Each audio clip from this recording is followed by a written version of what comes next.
dira, bi nerabe, bi gaztetxo nerabe baino, edo aurre nerabeak dira, Lurreta Amets, eta gero Andere, Amona, eta Katu bat.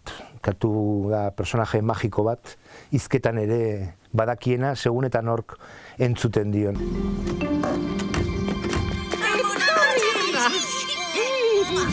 Lurreta Amets.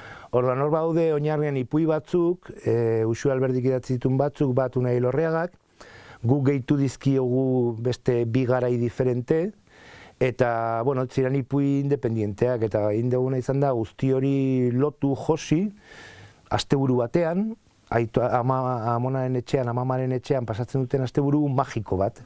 Eta asteburu horretan, gertatzen da bidai hau.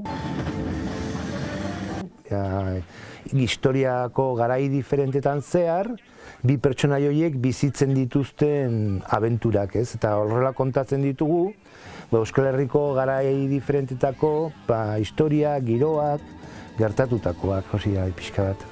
Jolasaren bidetik dago kontatuta, agian, garai bakoitzean, igual ez erdigunean, baizik eta inguruko hainbat espazio eta denboratan gertatzen diren historiak, ez? Marrazkilariak, musikariak, musikateknikoak, itzultzaileak, 60 bat pertsonek hartu dute parte proiektuan. Lehenik eta behin gidoi literario egiten da, gidoi literario hori azten geha irudikatzen, ez? Marrazki oso simple batzuekin, storyboard deitzen diogun prozesua da, eta era berean baita ere azten geha pertsonaia diseinatzen.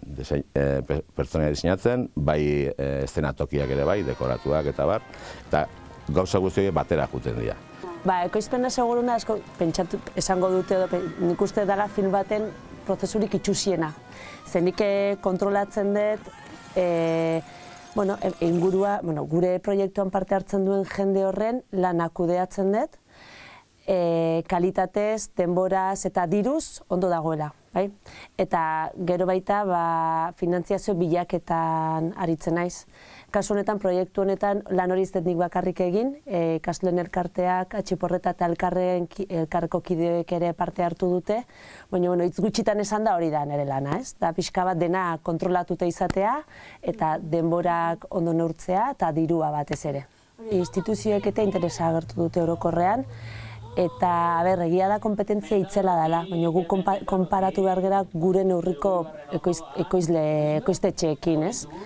Eta, nik orain Durangon egon da gero ikusi detena da, harrera polita duela izaten ari dela produktuak, eta ikusten dut aurrek ere ezagutzen dituztela personajeak, ez? Eta, ikusiko da gero aber zinematan nola funtzionatzen duen, baina, Guk eskaintzen duguna zerbait gurea, zerbait propioa, eta, espero dezagun bideo horretatik jendeen gantzatzea.